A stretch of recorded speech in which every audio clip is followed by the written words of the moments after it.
Hello, and welcome to a new lecture on Cantera. Today, we will be learning how to create our own input data files.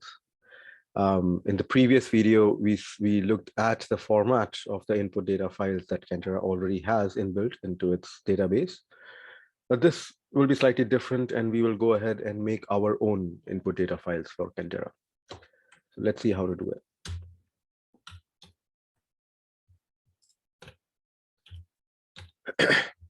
So as you already know, Cantera already has quite a bit of input data files inside its database.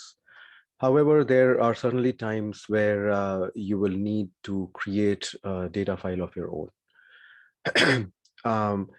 So instances where, say, that the combustion system that you're trying to model may not be available inside the Cantera data file already. So if you want to model, say, the combustion of a jet fuel, and that particular system of, and the input files for the jet fuel are not available in Cantera, then you will have to go ahead and create your own Cantera input data files. That is what we'll see here. We'll take an example. So first we will go through the process, I mean, just in theory, and then we'll go through an example and see how it is done. So that is done by using a utility or a script inside Cantera, which is called CK2YAML. Now, CK stands for Chemkin. Chemkin, most of you may not know about it, but Chemkin was a predecessor of Cantera. It was developed, I think, in 1980s by Sandia National Labs. It was an immensely successful thermodynamic simulation software at the time when it was released. It was free, free open source.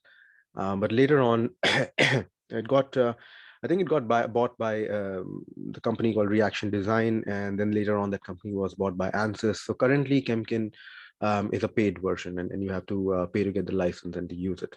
And that is where Cantera comes in. Cantera is completely free, open source. It is actively under development. And that is where it fills the gap. So most of the data that is already available is in this Chemkin format, which has to be converted to this Cantera format now for your use. And that is what we'll see here. So and all the, sorry, I have some allergies and some throat related issue going on.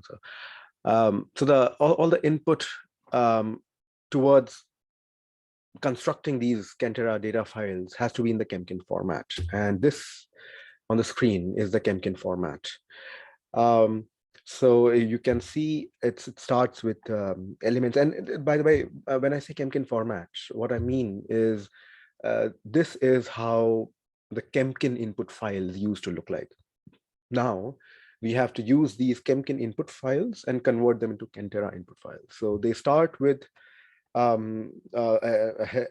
heading of elements, and they spell out the elements, and then species, and spell out the species. And there is a thermodynamic, excuse me, thermodynamic coefficients, and then finally the reactions.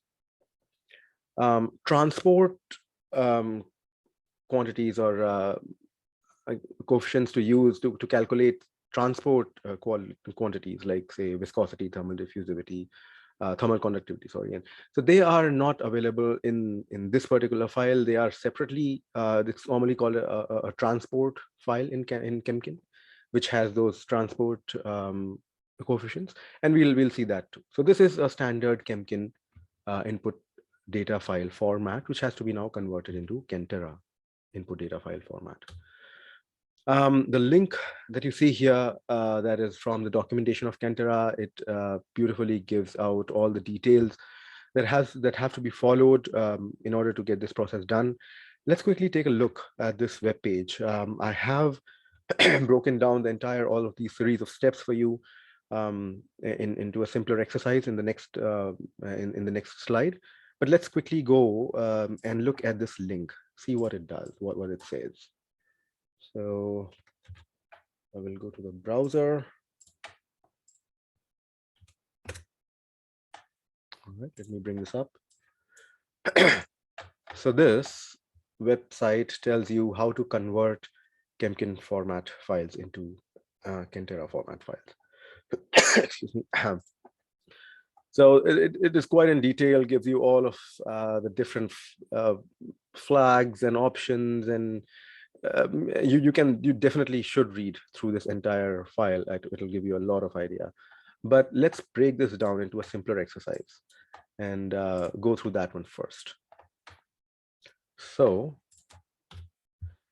and so this CK2YML utility, it takes the thermodynamic, transport, and the reaction data from these individual files and combines them to constitute a single YAML file.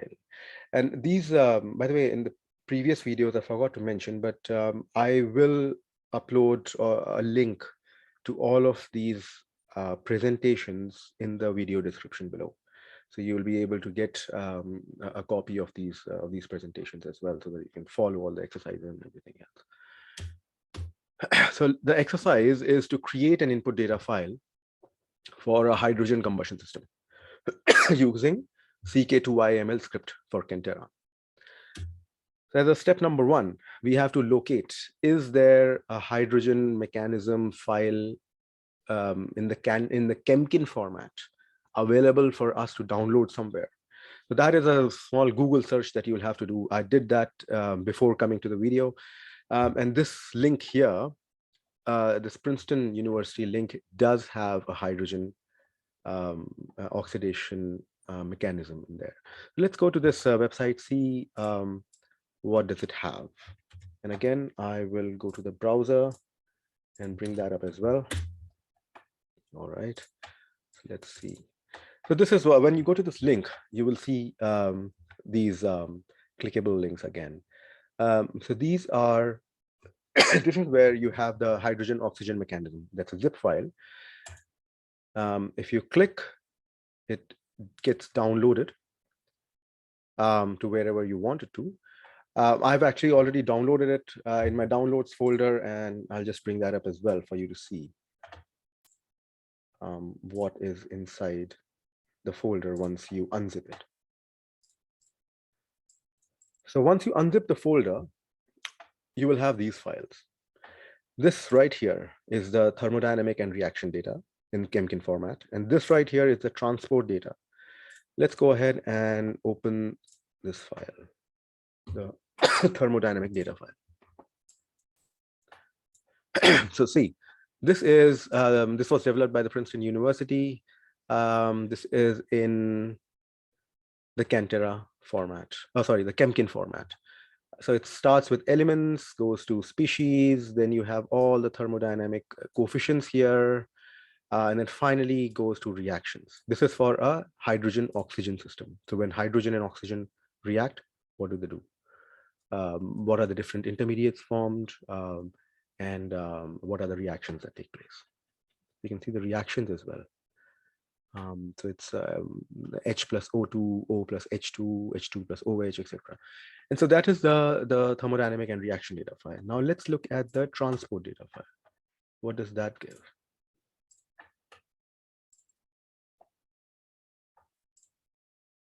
Okay, so this is these are the transport coefficients. This is a separate file. Normally, this is how you'll find. So you'll find a thermodynamic and reaction data file, and then a transport data file. What we have to do next is to actually go to the presentation, because that is where it'll spell out the next steps. Okay, so step 2, start the command prompt from Anaconda and change the directory to the folder where this these data files have been saved and extracted. So I'll just do that. What I will do is I will go to the Anaconda. Let me see if I can get it here. No. The Anaconda prompt. And we saw in the previous video how that is done. So you go to the start menu, and there, if you've installed it through Anaconda, you will have an option that says Anaconda 3 or whatever version that is. And then underneath that folder, you will have Anaconda prompt. So you bring it up. That is what it looks like. So first we activate the environment. So we write conda activate The environment name, in my case, it is called builder. So the environment is activated. So now you have access to all the functionalities of Cantera. Now let's go and change to the directory where we've saved this hydrogen, oxygen, these data files. In my case, I've saved in the downloads folder. So I will say cd users, go to the username. I believe it should be right here. Yep. And then h2o2. All right. Okay, so there these are all the files extracted. Now, next, what do we do? So for the next step, once we have this command prompt activated, we activate the environment, which we've already done, and then we type in this command. This is the most important part. So let's go ahead and type this up. See what this does now. CK2YAML input equals H2O2. So this is the first is the name of the thermodynamic data file. AL 2003.dat transport equals H2O2. Oh, sorry.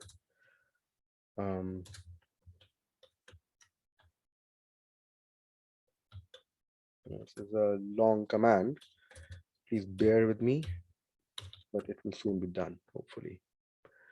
And once I press enter, just keep my fingers crossed. Hopefully it will run without any errors. Hopefully I've typed this entire long line correctly, and let's see. Okay, looks like we've passed. So let's go and check out what has this command actually done and accomplished for us. So we'll go to the downloads folder where we had the files. Now you see this is a new file that has been generated, .yaml format. Let's go ahead and check this out. Okay, so H2O2 oxidation reaction mechanism. Right, so right here it says generator CK2YAML input files H2O2. This is the thermodynamic file, that's the transport file. It tells you the version of Cantera that was used and the exact date and time when this was done. Then again, the same thing like we saw in the previous video, units and phases and species, along with the transport that you can see, transport parameters. And finally, we should have the reactions as well somewhere. Yep, there you have the reactions. All right, so this is exactly how you convert a Chemkin, an existing Chemkin input data file to Cantera input data file. The only catch here is that you should have all of these input files in the Chemkin format already. But honestly speaking, plenty of them are already available. This is a very active area of research, reaction mechanism development. So lots of people have already worked in it. Many are actually working in this field right now. And everything that is done is, Chemkin format is like the standard, and people put out a lot of information in this format. So that is exactly what you have to do whenever you have to create a new data file. So that was it for this video, and I'll see you in the next one. Thank you.